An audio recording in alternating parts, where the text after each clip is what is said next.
Hello, and thank you for taking the time to watch this video. My name is Doug Shaw. I am the founder of Forthright Ministries International, and I am also the founder then of Forthright Films, the ministry you're supporting right now. We started this project about 2 years ago when I was in India, and I ended up transitioning slightly from tribal people in India to tribal people throughout the United States. And that was after somebody came to me and said, "Hey, I think God's going to give you a passion for tribal people in America." So within a very short time, we ended up traveling to northern Minnesota, where I got to spend a week with some people at the Red Lake Indian Reservation up there. And what was really neat about it was we went up there knowing what we were going for, but we didn't have the bigger picture. We didn't understand what we were really getting into. And so we got up there, we were doing the videos, and as we did the videos, everybody that we interviewed said the same thing. And I was surprised by this. Everybody we interviewed said to us that it was incredibly important for us to be there. And what they were saying to us also was they said, "We're so glad somebody came to tell our story." And they were very happy about this. But what was really interesting over the whole situation was every one of them told us indirectly, we didn't even ask this question, but everyone in the interview came up and said, the hardest thing is for an outsider to come into an Indian reservation and minister because they're closed communities. They don't trust many outsiders, and for good reason. When you look at Native American history, especially dealing with white men, they were, kind of like they're not really welcome. And what was neat was as we were doing these documentaries, I understood how important these are because see, when we do these videos, I'm not on the videos. It's Native American people sharing their stories so that other Native American people can see them. It has nothing to do with me. And so it was really cool because I finally was starting to understand how important this project was, because what it does is there's a connection of tribal and Native American people across the United States and Canada with the First Nation people up there. But there's also a connection worldwide among tribal people. They seem to understand each other on a level that many other people wouldn't.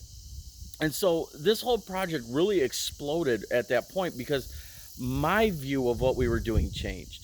And I understood at that point a deeper meaning that we were giving a platform by taking our knowledge, videotaping these interviews, and then putting them out so that they could be shared with other Native Americans.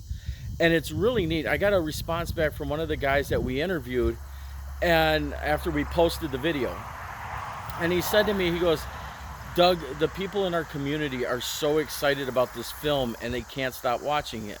I thought, well, that's great. And then I looked, and within a matter of days, we had jumped well over 1,000 views on our YouTube channel. And it was other Native Americans, other Indians, other tribal people watching this message of a man sharing how God saved him.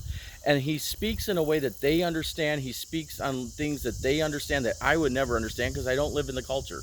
It's not where I live. So it's so important for us to do this project and for us to have your support because we're constantly buying new equipment, and that's the most expensive thing for us. The travel I can work out, and usually if I have to, I can stay in a tent when we get there.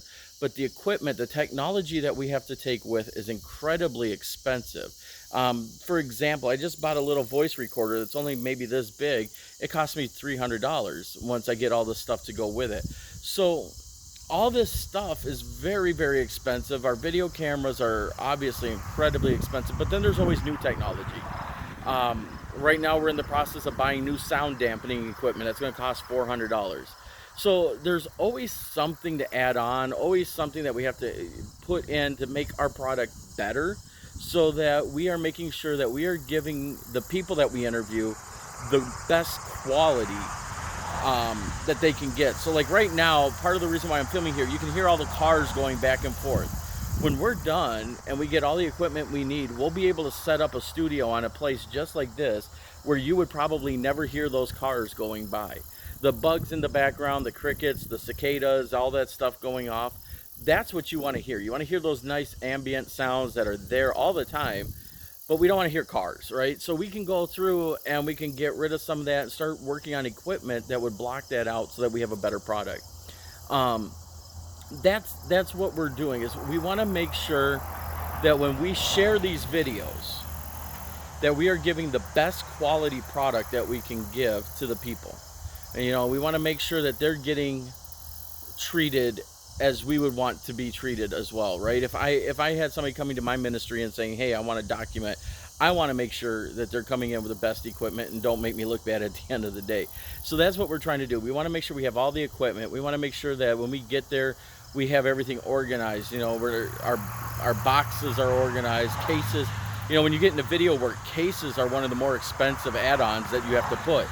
I can get memory cards for my camera for $15.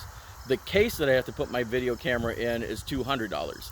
So there's all these different things that we have to come up with, and then as we go forward and we go to India and we go to China and we go to South America and we go to other places to do these documentaries, then they become more and more expensive because we have to be able to transport all that equipment with us. So that's kind of one of the neat things about this, though, is we are so in such a cool position to be able to share the gospel with other tribal people through tribal people, and we stay out of it, right? We go, we document, we ask them the questions, we document their story, we don't put our story into it, and then we take their story and we share their story with other people who can relate to their story. So that's what is so important about this project. That's why your support and your investment into this organization and this ministry is so important, because we are constantly trying to make sure that what we convey is something somebody else would want to watch. And so as we grow and we grow and we grow, we want to be able to make sure we get the footage that we need. So right now, I just had a church call me up and said, "Hey, we want to support the Native American people that you were with up in Minnesota." I said, "This is awesome. This is exactly what we want. We want to make sure that these videos are out there so that other people will be able to support the ministries that they're already doing there." And it starts putting a spotlight on it. And so they called me up and they said, "Can we borrow some of the drone footage you took of one of the ministry sites?" I said, "Yes, definitely. Give me your information. We'll send it over to you." So that's part of what we want to do. We want to be able to make sure that we're also supporting the tribal people in other ways, which is, in this case, allowing churches to see what's going on and know who they can help, and who they can invest in. One of the other neat things about this is it gives me the ability to come back from the reservation and speak about what's going on there. Because if I can share their stories locally, then people get to see what's really going on. They get an idea for the mission field that's taking place in these areas. So I want to say thank you for taking the time to watch this video. Please do us a favor and share this GoFundMe campaign on your Facebook wall and your Twitter, whatever social media outlets. Email it to your friends and family.